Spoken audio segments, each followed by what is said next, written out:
starting lineups. First for the Spurs, Parker and Danny Green are your 1 and your 2. And in the middle, out of Brazil, taken with the 28th pick back in 2008, the 6'11" pivot man, Thiago Splitter.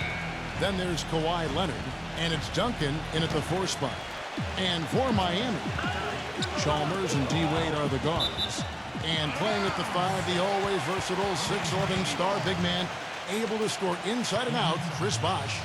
Then it's LeBron James, and it's Haslam in at the 4.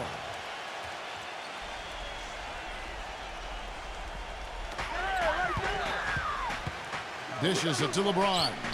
Good ball movement here by the Heat. Here's Wade. The shot misses. Now San Antonio takes it the other way. Well, if you're going to learn from someone, you might as well take some lessons from Tim Duncan. That's what Thiago Splitter has done in San Antonio, really kind of growing up under the tutelage of one of the great players of all time. And Splitter taken 28th by the Spurs way back in the 2007 draft, but they had to wait 3 seasons, Clark, for him to come over from Spain. And as Greg Popovich was saying just this past season, he's finally showing what he can do because he's been healthy. Yeah, agreed, Kevin. And I think it was a wait worth making, yes, quite honestly. I mean, one of the premier backup centers in the NBA the last 3 seasons, and he earned himself a nice payday with his new contract, too. Here's Parker after the made shot from Chalmers. Duncan kicks to Green. And it's out of bounds. The Heat will take it the other way. Let's go quickly over to Doris Burke for an update. Well, Kevin, Greg Popovich had a few moments to share with me. The phrase superstar gets tossed around the league a lot these days, but that is how he described Dwayne Wade. He said that D-Wade's the guy we'll be giving the most attention to because he can function either as a playmaker or a scorer, saying no matter what he chooses to do, he can hurt you. We have to be ready for everything. Easier said than done, guys. Always great to hear from you, Doris. And Miami has possession. And out of bounds as the Spurs gain possession.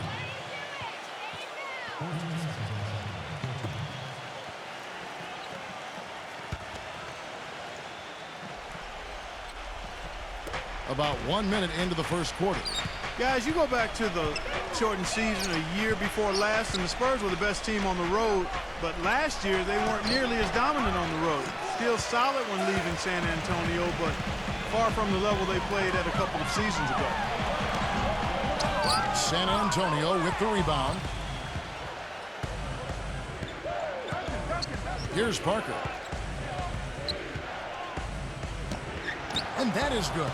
And for the Spurs on the road last season, they would still win 23 games in hostile territory. And while that is more than the 22, Steve, they won in the shortened season, they also lost a fair amount more as well. Well, for the Spurs, Kevin, I think they did what they needed to do. You know, the Spurs manage the regular season. They know when to turn it on and when they can maybe relax a little bit. The big thing is they just want to stay near 500 on the road, protect their home court, and be healthy going into the playoffs, and that puts them in a good position. That's good. Late reaction from the defense, and he's always going to make good on that. The Spurs have gone 2 of 5 here, making 40% so far to start out the game. From the arc, and Leonard gets it to go. You know what, guys? He can really light it up from the perimeter at times. Here comes Mario Chalmers. Passes it to Haslam. And the foul called on Kawhi Leonard. That's foul number 2 for him. That's his second foul already, and that's going to force him to, I think, tone it down a little bit at the defensive end. Manu Ginobili, he's checked in for San Antonio. If you're just tuning in, we played about 2.5 minutes here in the first. And the call will be against Tony Parker. That is his first foul of the game.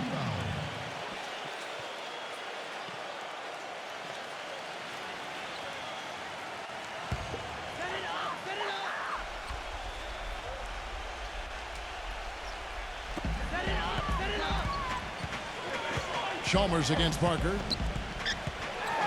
Chalmers pass to Bosh. And so he draws the foul on the shot. A trip to the line to shoot 2. You know, Miami went to that smaller lineup last season, and a big change in that was having Chris Bosh move over to the 5 spot. Not his natural position, but I thought he held his own both offensively and defensively playing in the middle.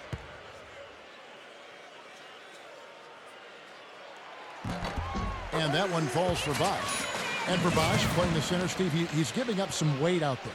But he's a very smart defender. He avoids fouls, and you know the way the league is these days, Kevin, most teams play smaller, and Bosch can normally find a center that he can guard without too much trouble. But there are a few matchups around the league that are a problem. Well, they got the speed and the pressure of that Miami defense. You think they're able to compensate for any lack of size inside by using those other things. Yeah, that's normally the case against, I would say, the vast majority of the league. Now here's Parker after the miss from Green. Here's Splitter, and it's blocked by Bosch. And it's out of bounds to the Spurs as San Antonio retains possession. So San Antonio going with an almost entirely new group here.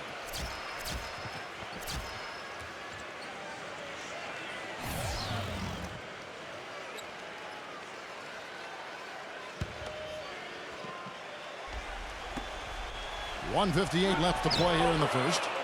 Gets it to go. 6 points for Tony Parker.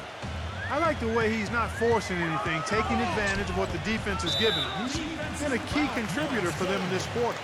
The Heat have shot 2 free throws, and they're 1 of 2 so far. And you look at the numbers from a year ago, guys, this is a club that hit about 75% of its free throws. Come on, you can hit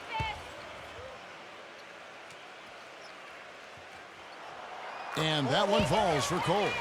You know, one of the things about the Heat since the Big Three has come together is that they've been able to find the right kinds of veteran players to step in and fill specific roles for this team as they've won a couple of championships now.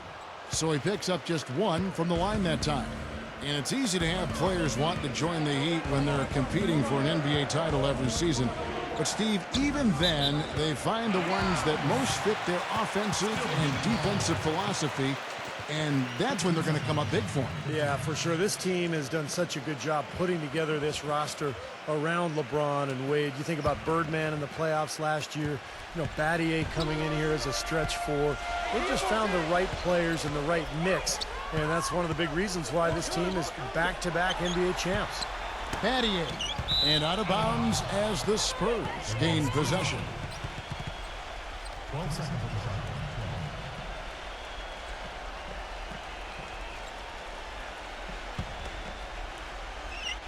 First quarter of play and just over 3.5 minutes in. Diaw dishes to Parker. Now here is Battier. LeBron left side. Anderson in the post, defended by Bosch. And that one's good. He got a great read of where that miss was going, and that allowed him to be the first guy to it and get the putback. Poked loose and stolen by LeBron. Allen left side. And down it goes. Dunked through off a wonderful assist. Guys, that's simply superb. Ball pressure, a run out, and then a dunk in transition. Exactly, Clark, what they wanted. The aggressive defense to lead to. Yeah, points in transition. Yeah, that's why you want to make the other team feel uncomfortable handling the ball, because you can get easy points out of it at the other end. Nice shot by Ginobili. Ginobili's got his first basket. 34 seconds left in the first quarter. And out of bounds as San Antonio gains possession. 16 seconds. The Spurs have gotten 5 of 10 shots to drop in this game so far. Right at the 50% mark. I don't mind that shot, though. He's an excellent three-point shooter. He's just showing a lot of confidence there. I'm right with you there, Steve. I mean, let it flow when you're feeling it. It's LeBron with the drive. And he finishes it off with a one-handed jam. Rising high to throw that one down. Sky high. Fantastic one-hand jam. Yeah, what a way to wrap up that possession. 11 seconds left in the first quarter of the game. And Diaw kicks to Ginobili. The feed to Bellinelli. With 1 on the clock, can't get it to go. So at the end of 1 quarter of